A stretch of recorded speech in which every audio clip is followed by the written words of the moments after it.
Baik, Assalamualaikum warahmatullahi wabarakatuh. Jumpa lagi dengan saya Dr. Zainab Ompujaina SHMH. Pada mata kuliah kita Hukum Tindak Pidana Khusus, hari ini kita masuk pada pertemuan ke-10. Tetapi sedikit saya ulas tentang pertemuan kita sebelumnya, bahwa kita sudah membahas tentang hak asasi manusia, di mana kita membahas tentang pengertian HAM dan dasar hukumnya. Kemudian kita masuk dalam materi berikutnya, yaitu tindak pidana terorisme. Kita akan membahas tentang definisi, dasar hukum, karakteristik, kemudian pengaturan tindak pidana terorisme, dan pengaturan tindak pidana terorisme internasional. Baik, pengertian terhadap terorisme adalah teroris itu orang, sedangkan terorisme itu adalah aksinya. Berasal dari kata tere, yaitu gemetar, menggetarkan. Sedangkan di dalam European Convention on the Suppression of Terrorism, ini di Eropa tahun 1977, ini merupakan tindak pidana untuk menciptakan suatu keadaan yang mengakibatkan individu, golongan, dan masyarakat umum ada dalam suasana teror.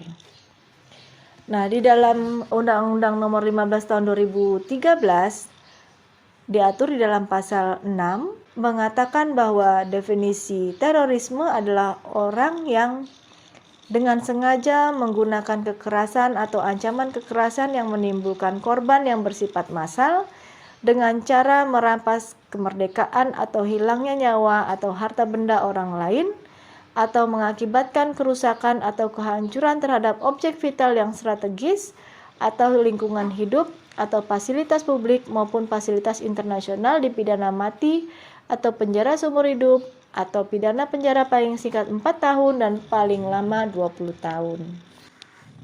Kemudian karakteristik dan bentuk tindak pidana terorisme, di sini ada National Advisory Committee, kemudian ada the report of the task force of the on disorder and terrorism, kemudian 5 ciri kelompok teroris.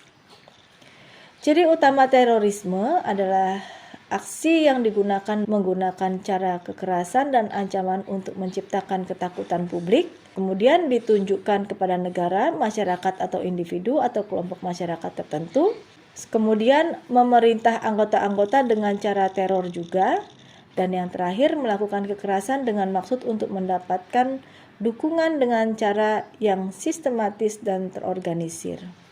Nah, di sini ada beberapa ciri kelompok terorisme, ada terorisme politik, terorisme monopolitis, kemudian quatis terorisme, kemudian terorisme politik terbatas, kemudian terorisme negara atau pemerintahan.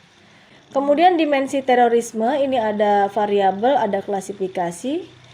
Yang pertama secara variabel jumlah pelakunya, kemudian sponsorship, kemudian hubungan dengan otoritas. Nah, dalam hal ini ada beberapa klasifikasi. Secara jumlah pelaku ini ada individu, ada kelompok, kemudian sponsorship ini ada negara, subnegara, dan individual.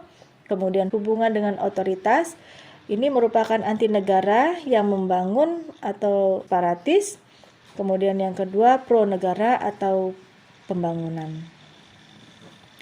Kemudian yang keempat ada lokal, yaitu nasional dan transnasional. Kemudian status militernya ini ada sipil, ada paramiliter. Kemudian ada militer. Kemudian motivasi spiritualnya ini ada sekular dan religius. Dan motivasi finansialnya ini ada idealistik dan entrepreneurial. Kemudian ada ideologi politik, ini ada aliran kiri atau sosialis, kemudian kanan ini ada fasis, kemudian ada anarkis. Kemudian peran hierarki ini ada sponsor, leader, middle, manajemen, dan pengikut. Kemudian ada keinginan untuk mati, bunuh diri, non bunuh diri. Kemudian ada targetnya yaitu harta benda, individu atau massa, dan yang terakhir ada metodologi di mana ada pemboman, kemudian ada pembunuhan, penculikan, ada peracunan massal, dan ada pemerkosaan.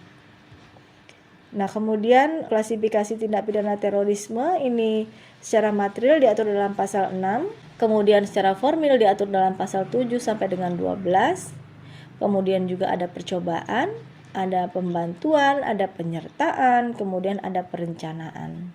Nah, di dalam hal pengaturan tindak pidana terorisme dalam sistem peradilan pidana Indonesia, ini ada penyelidikan dan penyidikan, penangkapan, penggeledahan, penahanan, dan didampingi penasihat hukum, kemudian pemeriksaan di muka peradilan. Kemudian ini ada beberapa pengaturan tindak pidana transnasional atau terorisme internasional, di mana sudah beberapa kali dan berulang setiap tahunnya dilakukan di dalam upaya meminimalisir tindak pidana terorisme baik secara nasional maupun secara transnasional. Baik, dari apa yang saya sampaikan, dapat saya simpulkan bahwa tindak pidana terorisme ini diatur di dalam Undang-Undang Nomor 15 Tahun 2013 pada pasal 6. Kemudian ada beberapa upaya-upaya di mana kita bisa meminimalisir kegiatan-kegiatan yang dilakukan oleh terorisme, di mana ini seringkali dibahas di dalam National Advisory Committee, kemudian the report of the Task Force on Disorders and Terrorism, dan ada 5 ciri kelompok terorisme.